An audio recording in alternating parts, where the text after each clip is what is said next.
in gaming combat, there's something called staggering. And what that basically is a stun attack. And the stun attack will interrupt your actions as a player.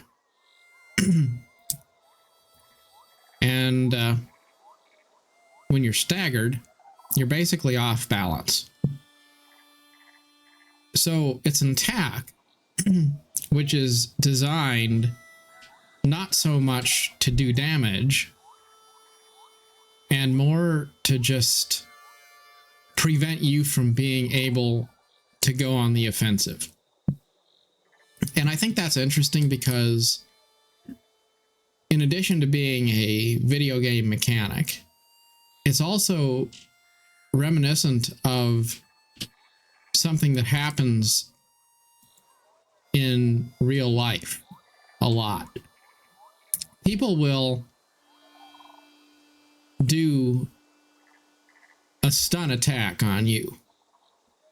And by that I mean they will kind of try to keep you off balance so that you're always on the defensive. Maybe it's a toxic relationship. It could be any kind of a situation where you have human dynamics. It's that feeling where you get to a point where you feel like you always have to explain why you're not the bad guy. You always have to be on the judgment stand. As long as you're always trying to defend yourself, to prove your own innocence, even if you're not really accused of anything that you're guilty of, you're always so busy trying to prove that you're not guilty, you never have a chance really to confront the people who actually are doing you harm.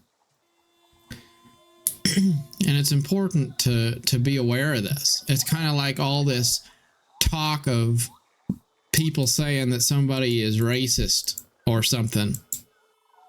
Well, it's like if I work at the store and the store has a merchandise return policy and somebody wants to return an item and it's not an item we can return based on the policy, right? And then that customer says, well, you're a racist to the customer service agent who says, no, I can't return that thing because the policy says you have to bring it back within 90 days and you brought it back after 2 years. Well, now that person who's just trying to uphold the policy has to divert their focus from upholding the policy to trying to prove their innocence, to prove that they're not a racist or a bigot or whatever they've been accused of. Or maybe it's a toxic relationship and your spouse doesn't keep their word. And you say, why did you not keep your word? Or why did you lie to me? Or why did you do something that's harmful to trust in our relationship? And your significant other then says, well, you don't love me. Okay, well, that's bundling two different things that aren't really related.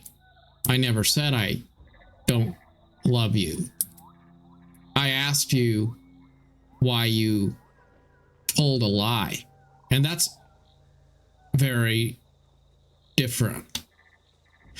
But if you can get me to be in defense mode, well, how do I prove that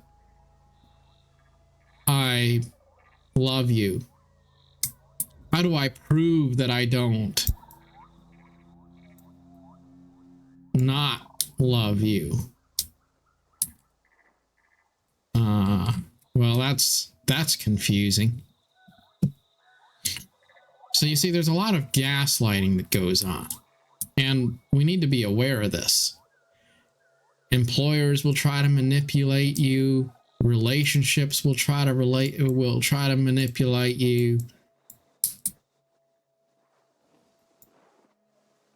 Politicians will try to manipulate you. Activists of all different sorts will try to manipulate.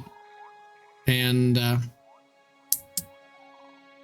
the truth is, at some point you have to figure out how to be immune to those stagger effects, if you will. You've got to realize that there's these little slings and arrows which don't seem like they create a mortal wound. And it's easy to overlook those things and dismiss them and say, well, I'm not being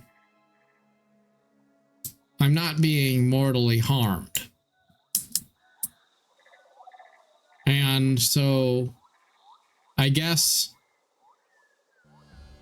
I shouldn't make a huge deal out of this. I'll just deal with it. And so you kind of just deal with being treated in a way that isn't right.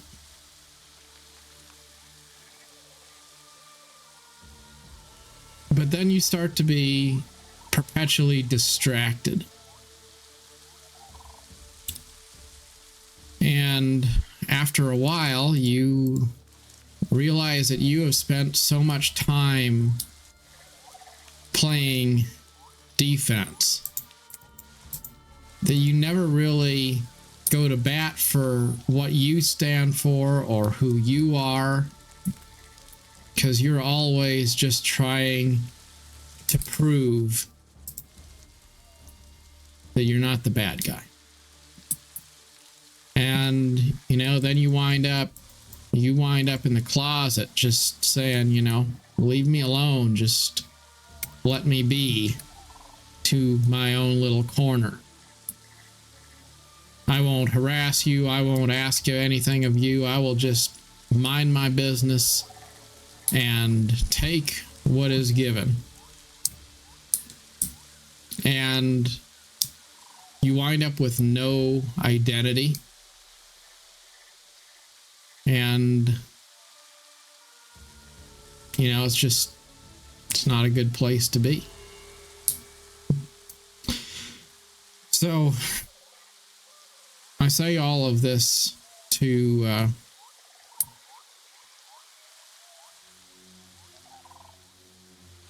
I guess conclude with the fact that you have to be an advocate for yourself. And people with nefarious designs will always start off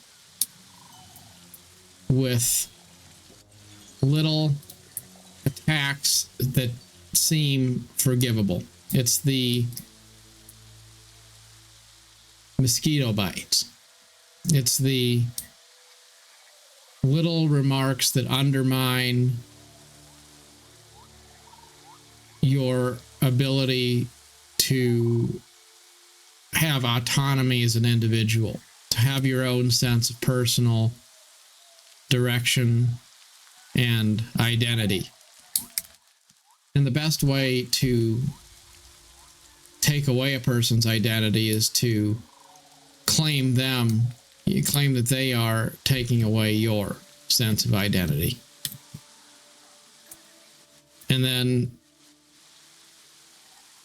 make them give up something that's rightfully theirs to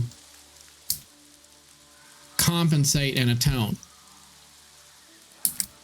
for a sin they did not commit.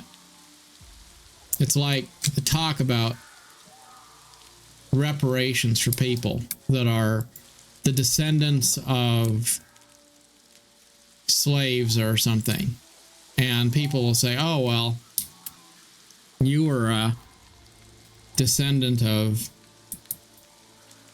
people who were kept as slaves, therefore the government should give you the property of others.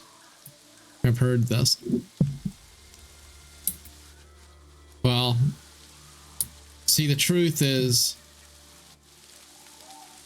reparations might be appropriate in the context of slavery. If I kept you as a slave and then you broke free, then it would be right that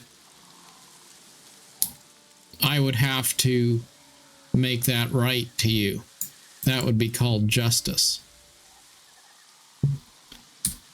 But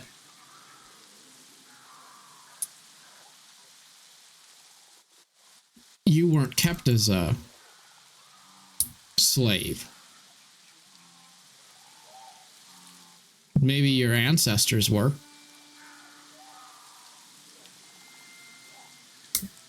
See, that's the distinction. I didn't commit any wrong, and you weren't done wrong. But society will try to say that we have to live in the past. And what that is just people finding creative ways to manipulate, gaslight, and rob each other.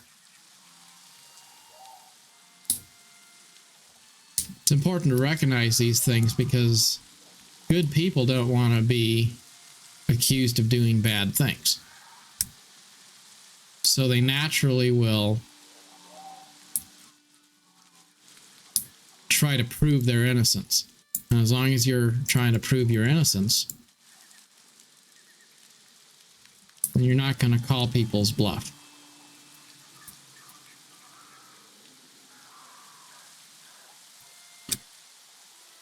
Don't let people make a victim out of you. And always be careful when you do people no harm and then they spontaneously act like they're the victim of something. Whenever that happens, 9 out of 10 times, they're the ones who are trying to victimize you. Sometimes when you feel innocent, that's because you are. So always go to bat for yourself. Until next time, thank you for watching.